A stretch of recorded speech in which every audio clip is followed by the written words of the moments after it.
Assalamualaikum warahmatullahi wabarakatuh. Ila hadratin nabiyina wa habibina wa syafi'ina wa qurrati a'yunina sayyidina wa maulana Muhammadin sallallahu alaihi wasallam wa ala alihi wa ashabihi wa azwajihi wa dzurriyyatihi wa ala silsilatihi wal akhirina minhu wa li jami'il anbiya'i wal mursalin wal malaikatil muqarrabin wa syuhada'is salihin wal ulama'il amilin wal fuqaha'i wal muhaddisin wal qurra'i wal mufassirin sadatina Abi Bakrin wa Umar wa Utsman wa Ali radhiyallahu anhum jami' awliya'illah min masyariqil ardi ila magharibiha fi bariha bahriya yaminiha ila shimaliha khususan hadiyatan ila Syekh Abdul Qadir Al-Jailani wali sayyidi Syekh Abil Hasan Asy-Syadzili qaddasallahu sirrahu wal musannif fi hadzal kitab Syekh An-Nawawi Al-Bantani wa ila Syekh Syihabuddin Ahmad bin Hajar Al-Asqalani wa li jami'i walidina wa ahlina wa auladina wa talabatina wa talibatina wa jami'i ikhwanina wa liman ahabba ilaina wa liman ahsana ilaina wa liman haqqana alaina wa li jami' masyayikhina wa muallimina wa satidina al-ahya'i minhum wal amwat wa sulihim wa furu'ihim wa azwajihim dzurriyyatihim ala silsilatihim wal akhirina minhum syai'un lillahi lahum al-fatihah. A'udzu billahi minasyaitonir rajim. Bismillahirrahmanirrahim. Alhamdulillahi rabbil alamin arrahmanir rahim maliki yaumiddin. Iyyaka na'budu wa iyyaka nasta'in ihdinas siratal mustaqim siratal ladzina an'amta 'alaihim ghairil maghdubi 'alaihim waladdallin. Rabbi qala al-musannifu rahimahullahu ta'ala wa nafa'ana bihi wa bi 'ulumihi fid dharain amin ila an qala wa rawa ad-Dailami annahu sallallahu alaihi wasallam qala tarkud dunya amarru minas sabri wa ashaddu min hadmis suyufi fi sabilillahi wala yatrukuha ahadun illa a'tahu Allahu mithla ma yu'ta asy-syuhada'a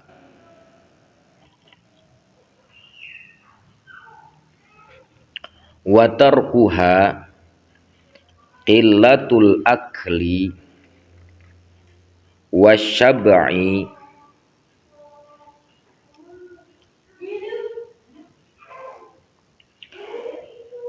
wa bughdhu tsana'i minan nasi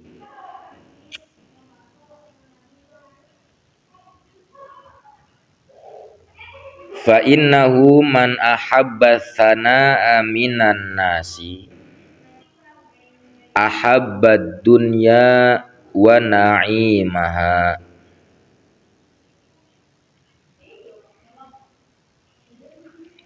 wa man sarrahu na'imu kullan na'imi falyada'id dunya wathana'a minan nasi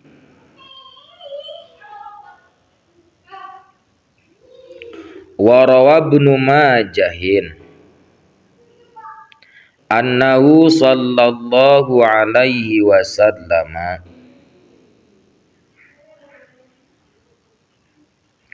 qala man kanat niyatuhu al-akhirata jama'allahu lahu syamlahu wa ja'ala ginahu fi qalbihi wa atathu dunya raghimatan.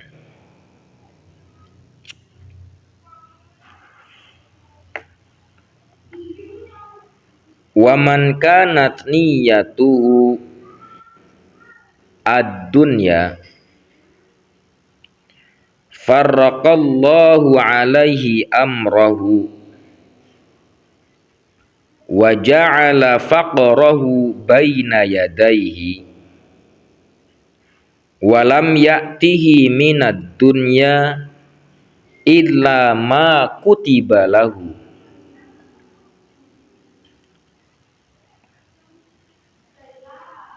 Wa rawa ad-Dailami, dan meriwayatkan siapa Al-Imam ad-Dailami, annahu sesungguhnya Rasulullah sallallahu alaihi wasallam itu qala bersabda, siapa Rasulullah sallallahu alaihi wasallam,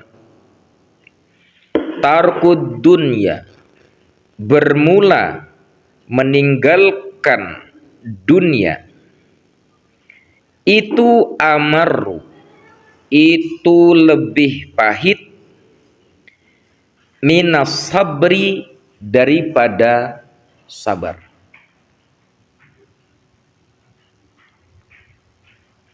Wa asyaddu, dan lebih pedih, min hatmis suyufi, dibandingkan daripada hatmi, tebasan as-suyufi, pedang. Ya, suyuf di sini jamak daripada saif. Ya. Hatmis suyufi, tebasan beberapa pedang, fi sabilillah, di dalam peperangan di jalan Allah.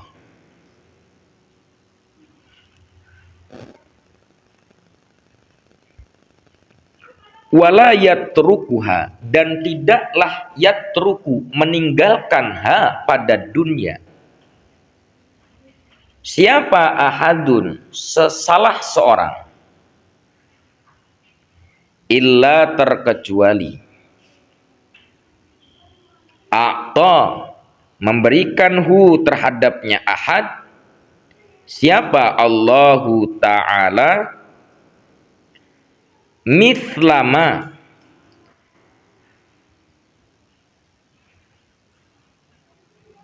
mithla, sebagaimana, ma yu'ta, apa-apa yang yu'ta, diberikan apa ma, asyuhada'a, terhadap para syuhada.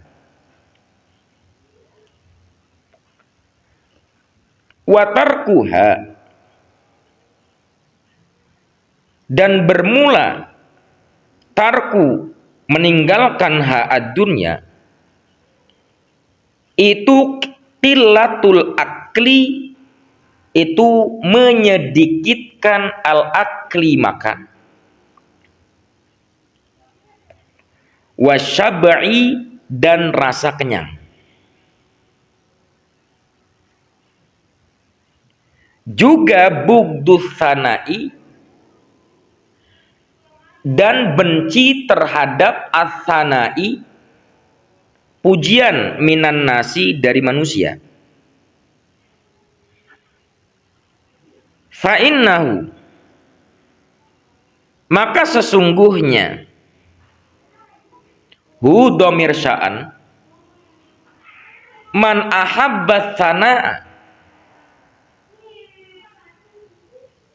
barang siapa yang ahabba, mencintai siapa man, menyukai siapa man, menggemari siapa man, as-sana'a, terhadap pujian, minan nasi, dari manusia, maka sama saja ahabba, mencintai, menggemari, menyukai siapa man, ad-dunya, terhadap dunia, wa na'imaha, dan kenikmatan ha ad-dunya.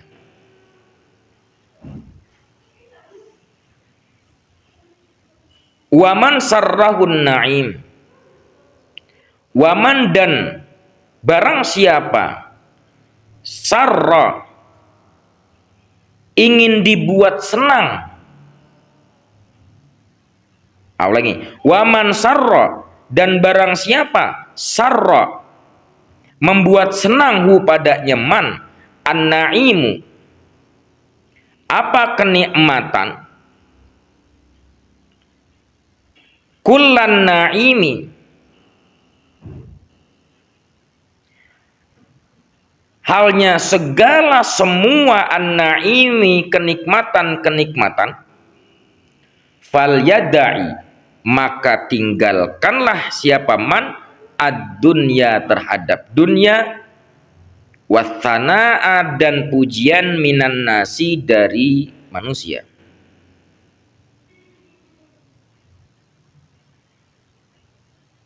Warawah Ibnu Majah dan meriwayatkan siapa Ibnu Majah annahu sesungguhnya Rasulullah sallallahu alaihi wasallam qala itu bersabda siapa Nabi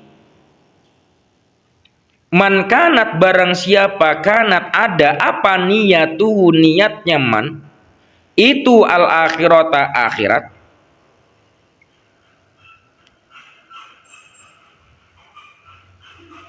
jamaah maka mengumpulkan Allahu siapa Allah lahu untuknya man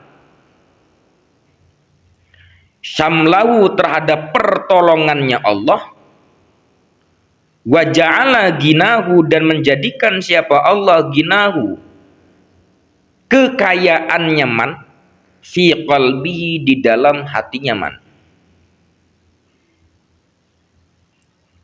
wa atat dan berdatangan hu terhadap nyaman apa ad-dunya dunya raghimatan halnya banyak wa man kanat niyatu ad-dunya dan barang siapa kanat ada apa niyatuhu niatnya man ad-dunya itu dunya farraqallahu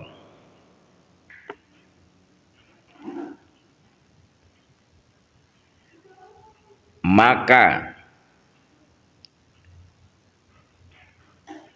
mengacak-acak siapa Allahu Ta'ala alaihi terhadapnya man amrahu terhadap perkaranya man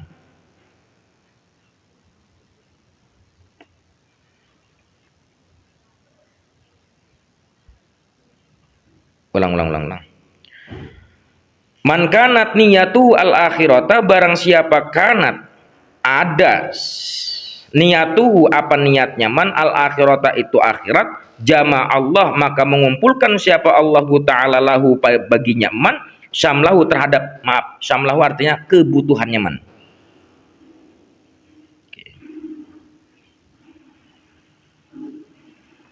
Wa man kanat niyatu ad-dunya dan barang siapa ada apa niatnya man ad-dunya itu dunya farraqallah maka mengacak-acak siapa Allah Ta'ala alaihi terhadap nyaman amrahu terhadap perkara nyaman wa ja'ala faqrahu dan menjadikan siapa Allah Ta'ala faqrahu terhadap kefakirannya man baina ainai itu diantara ainaihi pelupuk kedua matanya man walam yaktihi dan tidaklah yakti mendatangkan siapa Allah Ta'ala hu padanya man minad dunya daripada dunia illa terkecuali ma sesuatu kutiba yang ditentukan apa man ma lahu terhadapnya man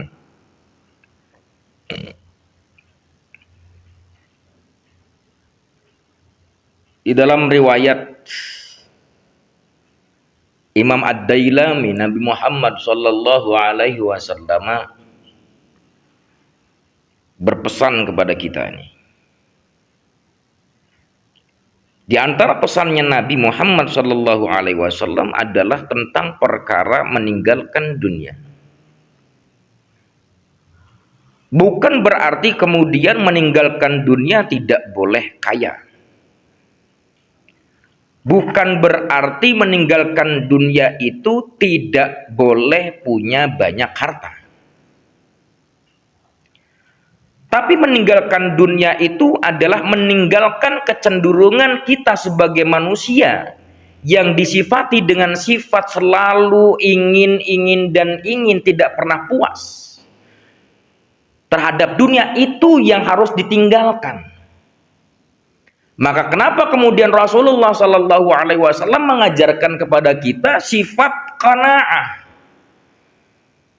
Apa sifat qanaah itu? Sifat yang sederhana. Ibaratnya sekalipun kita punya banyak harta, tapi berperilakulah seperti orang yang tidak punya banyak harta. Tapi jadikan harta yang kemudian kita miliki itu adalah untuk membantu sesamanya, untuk membantu orang yang tidak mampu. Kalau di sana ada anak yatim piatu, maka bantu mereka. Ketika di sana ada fakir miskin, maka bantu mereka. Itu yang disebut daripada tarkud dunya. Bukan kemudian berbicara meninggalkan dunia tidak boleh kerja. Wong Rasul itu mengajarkan kepada kita berbagai macam kerjaan. Dari mulai Rasulullah adalah pengembala kambing, dari Rasulullah SAW adalah penjahit, karena Rasul itu kalau ada baju yang robek itu nggak ke tailor, tapi dijahit sendiri. Itu mengidentifikasikan kepada kita bahwa Rasul sedang mengajarkan kepada kita tentang tailor.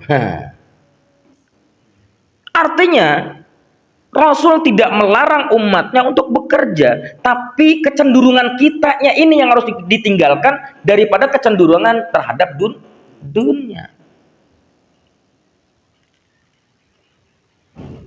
Makanya di pagi hari saya ngobrol dengan Kang Sahal.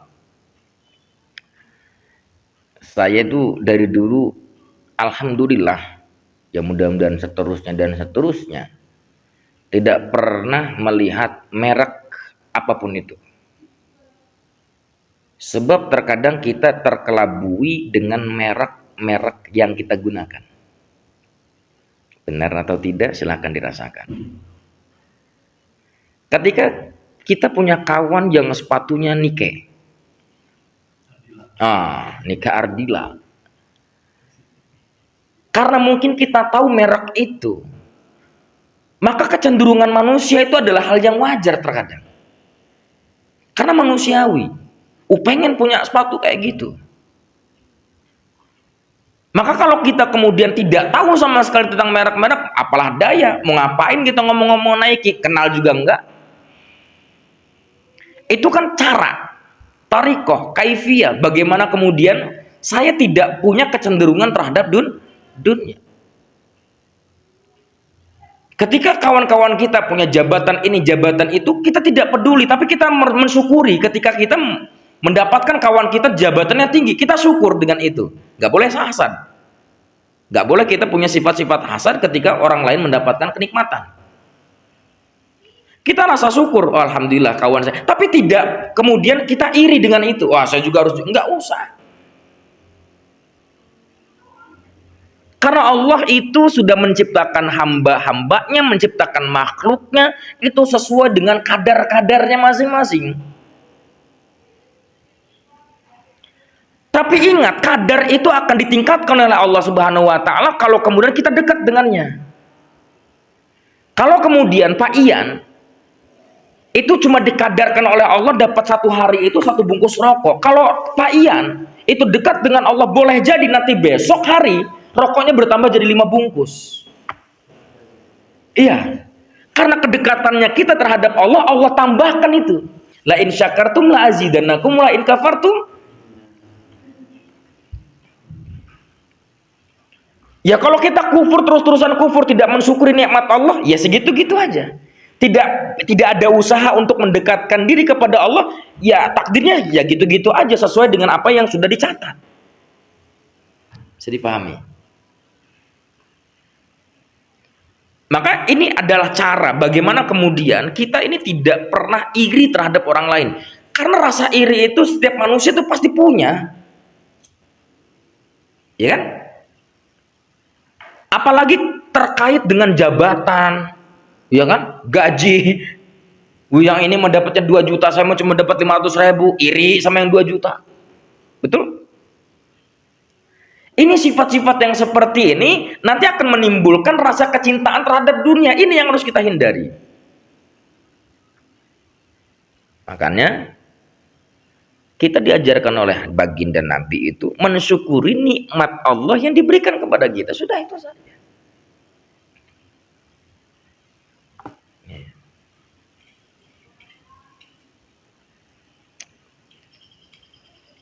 Mana janji Allah, masa iya sih?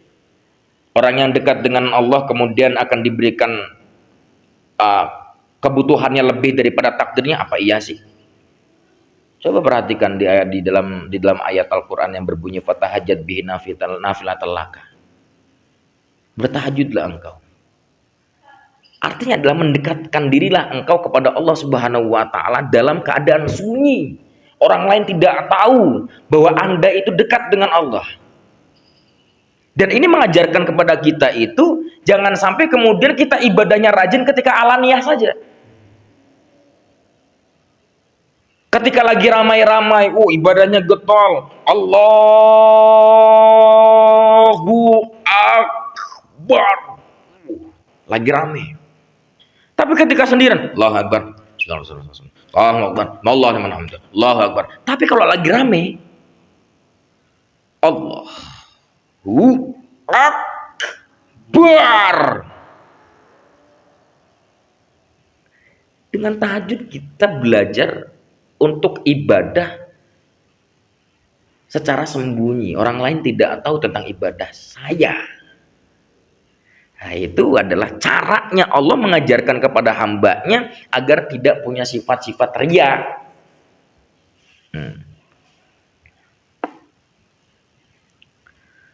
Dan perlu diingat bahwa meninggalkan kecenderungan kita terhadap dunia itu, kata Nabi, amarru minas sabri, lebih pahit daripada sabar.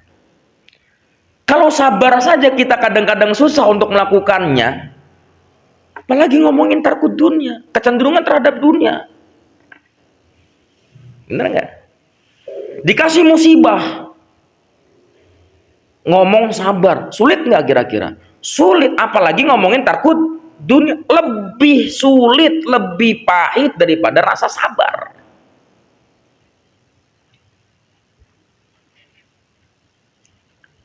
Dan kita harus mengiyakan ini. Kita sifatnya adalah sifat manusia yang kadang-kadang tidak pernah puas dengan apa yang kita dapatkan.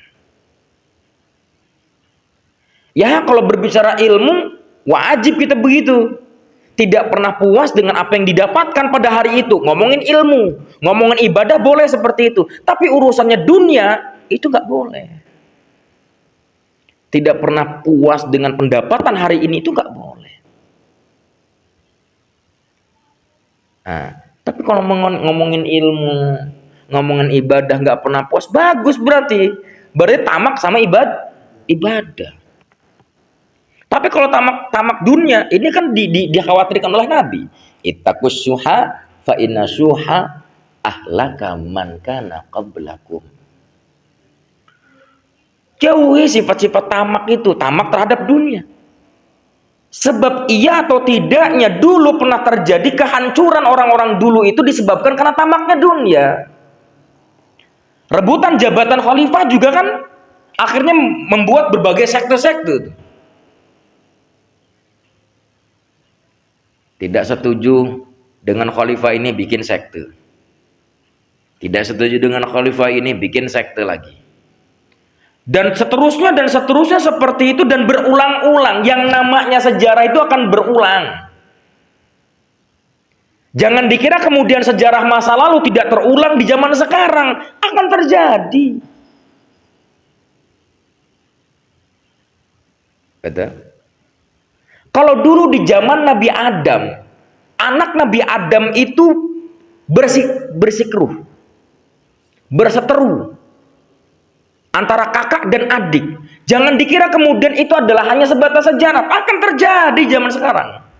Betul atau tidak? Silahkan dicermati oleh kita. Kadang-kadang keributan itu muncul di keluarga sendiri, internal.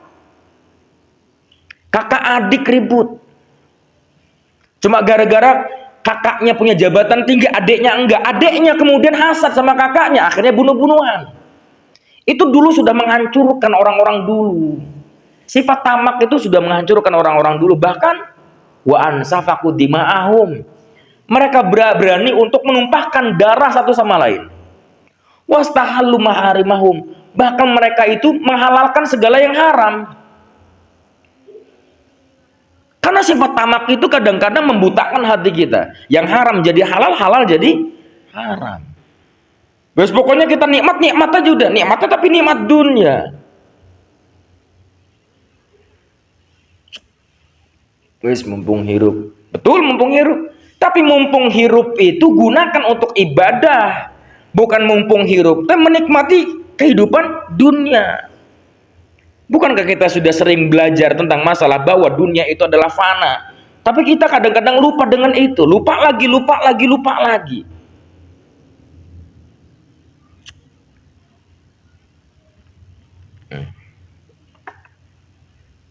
Bahkan kata Nabi, tarkud dunia, kecenderungan, meninggalkan kecenderungan terhadap dunia itu lebih pedih daripada sayatan berbagai pedang di jalan Allah.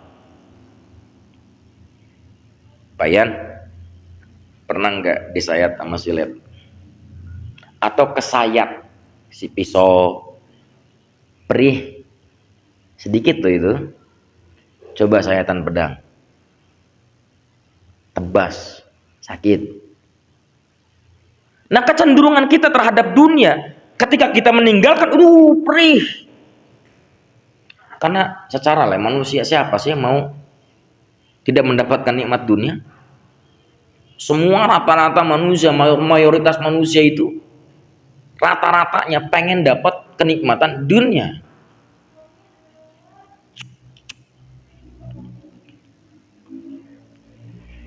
Maka ini ada kesesuaian dengan kajian yang kemarin, yaitu rasa syukur dan sabar. Kita punya konsep, orang Islam itu punya konsep, orang beriman itu punya konsep, orang yang bertakwa itu punya konsep bahwa kebahagiaan yang abadi itu adalah bukan kebahagiaan dunia, tapi kebahagiaan yang abadi adalah kebahagiaan akhirat. Itu konsep yang luar biasa itu dari Rasulullah. Begitu. Bahkan kata Nabi Muhammad SAW, wala yatrukuha ahadun illa a'tahullahu mithla ma yu'ta syuhada.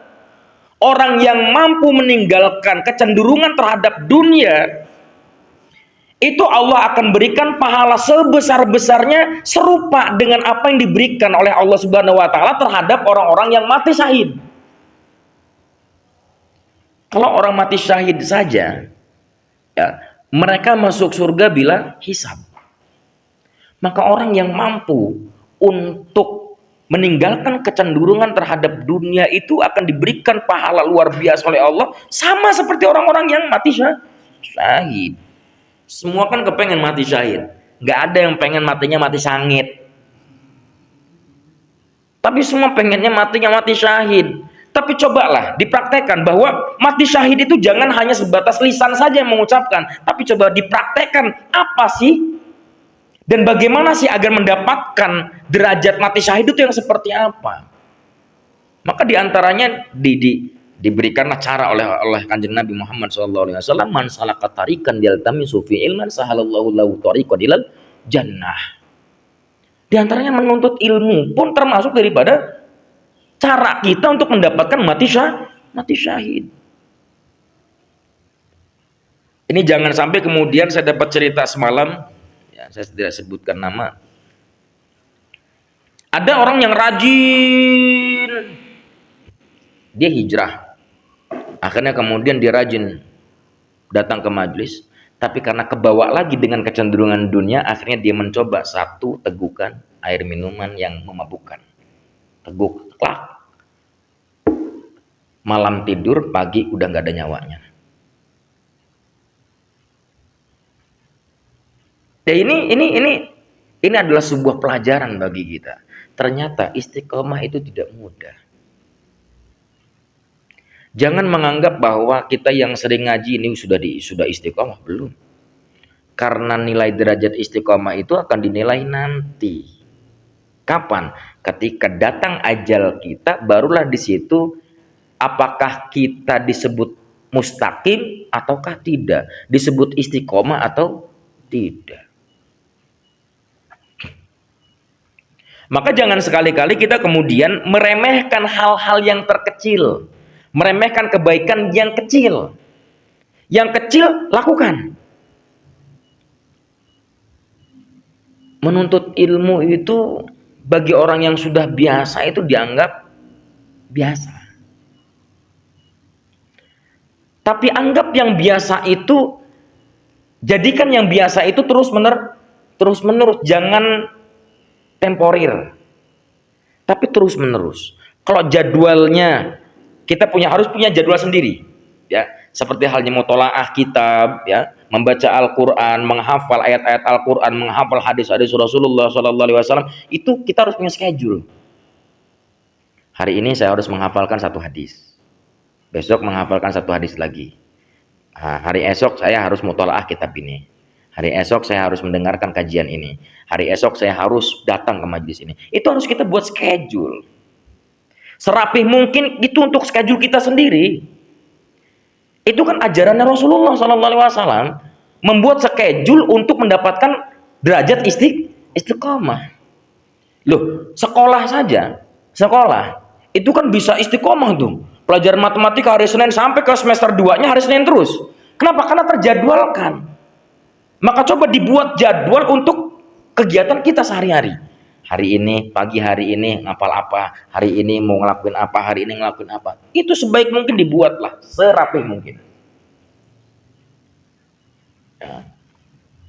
Tapi kalau kita tidak membuat schedule kan kadang hari-hari. Ya enggak? Kalau kita tidak ada niat yang besar untuk mendapatkan derajat istiqomah itu kan hari-hari jadinya. Setelah gampang. Jadi istisal nantinya. Isuki masih hirup, cek sah isukan masih hirup. Jangan tentu.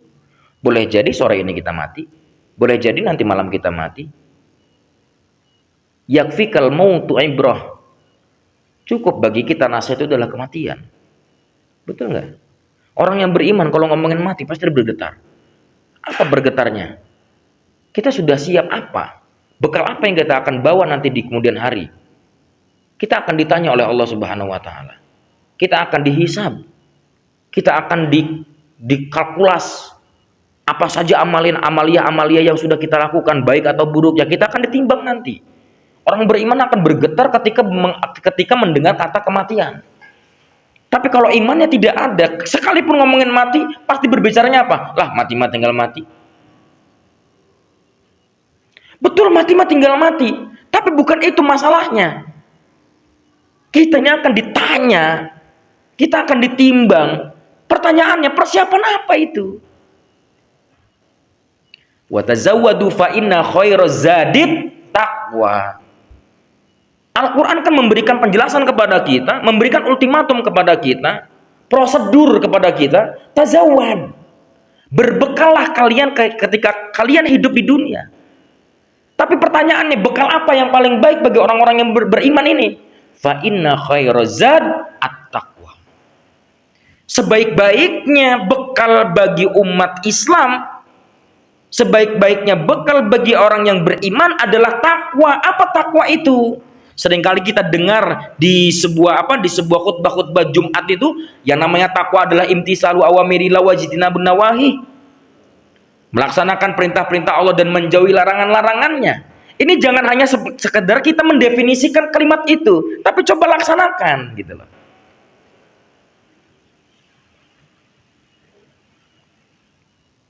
Jadikan diri kita itu berkesesuaian dengan syariat-syariat Allah yang diajarkan oleh Rasulullah Sallallahu Alaihi Wasallam, sedikit demi sedikit. Karena Nabi Muhammad kan mengatakan, fa'in amartukum fa'tu minhu mastata'tum. Kalau aku perintahkan sesuatu, kalau aku mengajarkan sesuatu kepada kalian, lakukan sekalipun sedikit.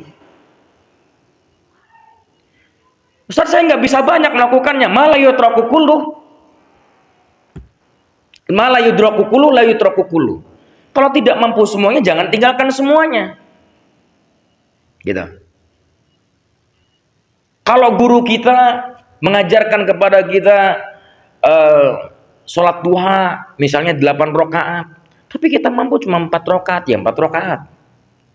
Guru kita mengajarkan sholat duhanya 4 rakaat, kita nggak mampu karena kita mampunya cuma 2 rakaat, ya 2 rakaat saja. Yang terpenting diamalkan sekalipun itu sedikit. Ahabbul a'mal ilallahi azza wa jalla adwamuha wa in wallah. Amaliyah yang paling dicintai oleh Allah Subhanahu wa taala adalah kontinunya, sekalipun itu sedikit. Ketika Pak Ian punya uangnya cuma 500 perak dan itu untuk disumbangkan kepada apa? Untuk disumbangkan kepada masjid contohnya. Tapi dirutinkan setiap hari Jumat, sekalipun sedikit, itu bermakna bagi kita. Bisa dipahami? Nah, kemudian Rasulullah Shallallahu Alaihi Wasallam memberikan cara bagaimana cara paling terkecilnya untuk meninggalkan kecenderungan terhadap dunia itu. Di antaranya adalah qillatul akli wasyabai, menyedikitkan makan dan menyedikitkan kenyang. Karena sumbernya hawa nafsu itu di mana ini? Rasa ketidakpuasan manusia itu sumbernya dari mana ini? Makanya ada sebuah hadis dalam kitab Mukhtasar Hadis itu, ya, kasratul akli tumitul qalb. Banyaknya makan itu akan mematikan hati. Secara logika, orang kalau sudah banyak makan, apa yang terjadi? Ngantuk nggak? Malas terjadinya itu. Maka kaidahnya Rasulullah dalam hadis sumu tasihu, berpuasalah kalian maka kalian akan sehat. Sehat dari berbagai segi. Tidak hanya sehat dari segi badan saja, tapi sehat dalam ibadahnya. Bukankah Allah Subhanahu wa taala juga mempersiapkan terhadap orang-orang yang suka berpuasa, di antaranya adalah surga Ar-Rayyan. Surga yang dipersiapkan bagi mereka yang sering puasa. Pertanyaannya, puasa apa? Sering puasa itu puasa apa? Ya puasa yang diajarkan Rasulullah itu diantaranya adalah Senin Kamis. Ya kalau nggak bisa dua-duanya, Seninnya. Kalau enggak ya Kamisnya. Kalau sanggup lagi ya daudkan. Selang-seling puasa, selang-seling puasa, seperti itu. Kalau kuat lagi, ya monggo tiap hari juga nggak jadi masalah. Nanti muncul nih ada paham-paham ekstremis yang mengatakan itu tidak diajarkan oleh Nabi Muhammad. Bid'ah dolalah. Maka saya katakan semalam, yang namanya bid'ah dolalah pertama kali dibuat oleh siapa? Kalau ngomongin bid'ah, pertama kali yang membuat bid'ah itu siapa? Lu Sayyidina Umar bin Khattab itu kan pertama kali orang yang membuat bid'ah. Mana di antara lain? Sholat tarawih. Sholat tarawih dibuat berjamaah. Siapa yang buat itu? Sayyidina Umar. Sholat tarawih dibuat 20 rakaat. Siapa yang buat? Sayyidina Umar. Maka dijawab oleh Sayyidina Umar, mengapa Anda melakukan hal seperti ini? Sedangkan Rasulullah Shallallahu Alaihi Wasallam tidak pernah mengajarkannya. Apa jawabnya? Nikmatil bid'ah hadi. Bid'ah yang paling nikmat adalah ini. Coba. Berarti kalau kita cerna, berarti ada bid'ah yang nikmat. Bukan hanya bid'ah hasanah, bid'ah dolalah, tapi ada bid'ah yang nikmat. Mana bid'ah yang nikmat? Yaitu sholat tarawih itu. Mungkin sekarang bid'ah yang nikmat adalah Maulid Nabi. Bagi kita penggemar pembaca sholawat dengan berbagai model sholawat, baik itu sholawat nariyah, sholawat ummi, sholawat munfarijah dan lain sebagainya, dibuat oleh ulama karena kerinduan kita kepada Rasulullah Shallallahu Alaihi Wasallam. Ini ada yang baca Allahumma sholli sholatan bid'ah. Kenapa? Tidak diajarkan oleh Rasulullah. Ya Allah. Sekerdil itukah otak kita ini? Merasa rasa rindu saja harus ngikutin begitu, harus mengikuti Sallallahu ala Muhammad saja. Tidak. Rasa kerinduan itu namanya manusia. Kalau sudah rindu kepada seseorang kan buat puisi, ya kan? Buat pantun. Masa buat puisi sama buat pantun dikatakan bid'ah? Bid'ah dari segi apa? Dolalahnya dari segi mana? Dolalah itu karena tidak diajarkan oleh. Tapi Ustaz itu kan ada kullu, ada kalimat kullu. Waduh, setiap yang bid'ah itu dolalah. Oke, kalau setiap bid'ah dolalah, Anda nggak usah baca mushaf. Lu mushaf itu siapa? Yang punya ide untuk membukukan Quran itu siapa? Umar bin Khattab. Ya kan? Kemudian diimplementasikan pada zamannya Utsman. Makanya yang sekarang tercetak itu adalah mushaf Utsmaniyah. Pada saat zaman Utsman, Al-Qur'an tulisan-tulisan mushaf itu tidak ada titik dan tidak ada harkat. Baru kemudian muncul harkat titik itu di mana? Di zamannya Ali. Kalau mereka mengatakan semuanya itu bid'ah dolalah, lo itu juga termasuk ke bid'ah dolalah dong. Dan para sahabat-sahabat Nabi nanti jadinya bid'ah dolalah semua ini.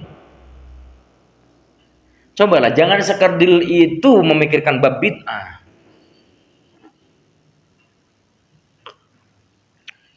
Ini nanti saya sedang mempelajari sejarahnya itu tuh. Agak sedikit seru juga mempelajari tentang sejarah-sejarah mereka-mereka yang ekstremis itu.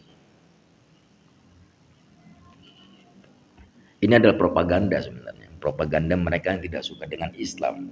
Sesuai dengan ayat Al-Quran. Walan tardo ankal yahud walan nasara hatta tatabi millatahum. Jadi mereka berusaha agar umat muslimnya ikut-ikutan sama mereka. Tahun baru coba. Berapa banyak umat muslim yang ikut-ikutan tahun baru? Mayoritas loh itu. Ya kan? Coba digantilah. Dibungkus, dibuat sedemikian rupa. Contoh malam 1 tanggal 31 Januari malam harinya dibuat istighosah contohnya, dibuat yasinan bersama contohnya, tapi tidak mengkait-kaitkan tentang tahun baru. Itu kan propaganda mereka itu. Mereka itu tidak pernah senang, tidak pernah ridho adanya agama Islam. Sampai kapanpun itu nggak pernah senang. Kenapa? Karena Islam itu membabarkan secara jelas tentang sejarah mereka. Al-Quran sudah membabar habis tentang sejarah-sejarah mereka. Nah, tentang tahrif kitab-kitab mereka, perubahan-perubahan kitab mereka, itu sudah dijelaskan dalam ayat Al-Quran. Sebelum mereka merubah-rubah, Al-Quran sudah tahu akan dirubah-rubah nanti itu. Nah, makanya luar biasa. Ini tantangan besar ini. Kalau di zaman kita aja sudah menjadi tantangan besar, apalagi nanti cucu kita. Maka pertahankan keluarga kita dengan akidah-akidah yang benar, akidah-akidah yang baik yang diajarkan oleh salafus saleh. Ya. Ajarkan wujud kita baqa mukhalafatul hawadisi. Ajarkan tentang agama, ajarkan tentang akidah-akidah Asy'ariyah wal Maturidiyah. Ya. Awas. Karena Al-Quran juga kan sudah memberikan ultimatum ke kita kan, ku anfusakum wa ahlikum naro. Jagalah diri kalian, keluarga kalian, anak kalian daripada panasnya api. Awas, ini kita hati-hati dengan itu ya. Fa innahu kemudian wa bughdus sana'i minan nas. Dan di antara cara untuk tidak ada kecenderungan terhadap dunia adalah kita harus benci terhadap pujian-pujian manusia. Kalau memuji tak masalah, tapi yang dipuji kadang-kadang bermasalah. Ini yang akhirnya kemudian orang itu kepingin popularitas, punya popularitas yang tinggi agar mendapatkan pujian dari manusia. Akhirnya ingin punya jabatan yang tinggi. Bahkan mengambil jabatannya itu tidak melalui prosedur yang baik, tapi melalui prosedur yang salah, yang haram jadi halal, yang halal jadi haram, yang seperti itu. Nah, ini hati-hati. Ya. Bugdusana ini bukan hanya para pejabat, bahkan sekelas asatid, sekelas kiai pun ini harus begini, harus punya sifat-sifat bugdus sana. Biarkan mereka memuji kita, ya kan? Tapi kita jangan pernah cinta dan senang dengan pujian itu. Tadi baru saja kita ngobrol dengan kiai, betapa hebatnya beliau. Beliau menceritakan banyak yang memuji saya, tapi beliau mengatakan, loh, mau kekuatan punya Allah semua. Bahkan saya mungkin tidak akan bisa menjawab itu, menjawab pertanyaan-pertanyaan mereka kalau bukan karena ada kekuatan Allah. Berarti semuanya dikembalikan kepada itulah ulama. Nah, sifat-sifat ini harus tertanam dalam diri kita, tidak senang dipuji orang lain, tapi kalau dipuji silahkan. Memuji silahkan, dipuji silahkan, tapi tidak senang dipuji. Bisa difaham? Yang memuji dapat pahala, kadang-kadang dipuji dapat musibah. Itu kan, awas hati-hati, itu bukti sana. Nggak nge-apply. Pasti itu, pasti orang yang dipuji itu nge-apply itu. Tapi insya Allah kalau imannya kuat nggak akan nge-apply, insya Allah. Maka ini dilatih. Lah itu pelatihannya kan amaru kan tadi. Latihan yang seperti ini kan pahit karena sulitnya. Fa innahu man ahabba sana minan nas ahabbad dunya wa na'imaha. Siapa orang yang cinta terhadap pujian daripada orang lain, maka sama dia cinta terhadap dunia dan kenikmatan dunia. Kan dirasanya oleh mereka yang dipuji oleh orang lain itu dirasanya orang hebat. Karena merasa hebat akhirnya dia merasa puas. Karena merasa puas akhirnya dia merasa punya segalanya tentang dunia. Wow. Dunia milik saya. Yang lain ngontrak. Gitu. Tak sadar bahwa kehebatannya itu dari Allah Subhanahu wa taala. Nah, ini. Wa man sarrahun na'imu kullan na'im, siapa yang ingin mendapatkan, itu maksudnya. Man sarrahun na'imu kullan na'im, siapa yang ingin mendapatkan kenikmatan yang secara totalitas kenikmatannya, tidak setengah-setengah kenikmatannya. Kalau ngomongin dunia kan kenikmatannya cuma setengah-setengah. Ada kenikmatan yang secara totalitas, full tank. Ini kenikmatan apa? Kenikmatan nanti di akhirat.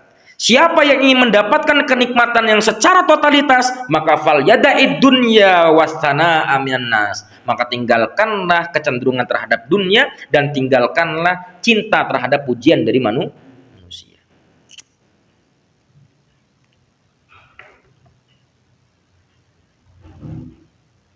Kemudian Ibnu Majah meriwayatkan kembali dari Rasulullah Shallallahu Alaihi Wasallam. Rasul bersabda, "Man kanat niatul akhirah."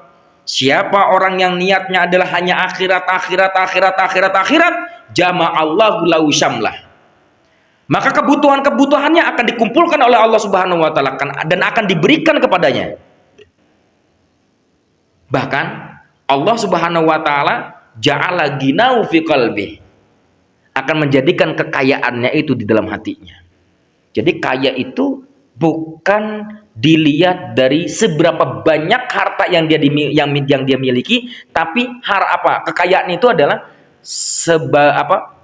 sebanyak apa amaliyah dalam hatinya, sebaik apa hatinya itu kekayaan besar bagi umat muslim. Sabar atau tidaknya, ikhlas atau tidaknya, syukur atau tidaknya, dinilai daripada itu. Ngomongin kekayaan bagi orang-orang beriman. Bisa difahami. Karena kadang-kadang begini, ada orang hartanya banyak tapi hatinya keruh, sempit kan? Tapi ada orang yang nggak punya apa-apa, dengan kehidupan yang sederhana, tapi hatinya jembar, enak terus bawanya. Ada yang begitu? Kadang-kadang orang yang punya banyak harta, ketakutan hilang harta. Lah kalau nggak punya harta kan apa yang ditakutin? Harta nggak punya. Sampai-sampai beli berangkas lah, sampai-sampai apa CCTV ya, segala macam. Kenapa? Karena ketakutan hilang harta. Artinya sempit tuh hatinya. Karena sempit. Kan orang-orang kan berangan-angan kalau kaya raya katanya akan jembar hatinya. Ciksa, belum tentu. Boleh jadi orang yang kaya raya itu sempit hatinya. Kenapa? Karena takut hilang harta. Wa atatu dunya raghimah, dan dunia itu akan datang berduyun-duyun.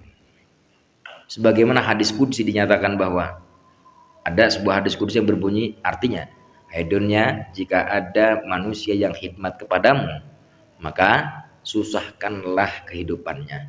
Tapi barang siapa hambaku yang tidak berkhidmat kepadamu, tapi berkhidmat kepadaku, yaitu kepada Allah, maka mudahkanlah kehidupannya. Gak percaya juga, terserah. Karena keimanan ada di hati masing-masing. Ketakwaan ada di hati masing-masing. La ikraha.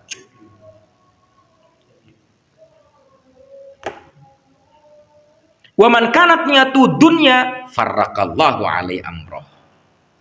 Siapa yang niatnya itu hanya dunia dan dunia, farraqallahu alaihi amroh, maka Allah akan mengacak-ngacak, membombardir apa yang dia butuhkan.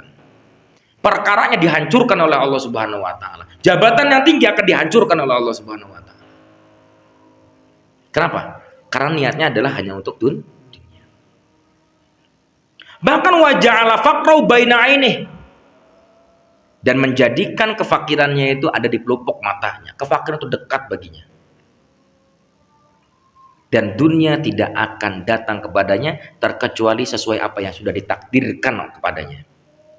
Artinya tadi, kalau kita semakin dekat kepada Allah, kalau Allah mentakdirkan satu bungkus rokok kepada kita, semakin dekat akan ditambah rokoknya itu jadi 2 bungkus. Nah gitu. Ya. Itu ya enggak gitu mah, itu mah lagi kebetulan. Mungkin boleh jadi karena Payan yang enggak enak saya mau beli rokok, boleh jadi begitu kan. Tapi saya yakin ini adalah dari Allah Subhanahu wa taala, dari wasilahnya Payan apa sih?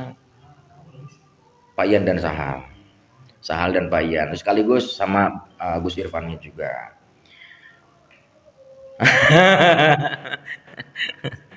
Itu.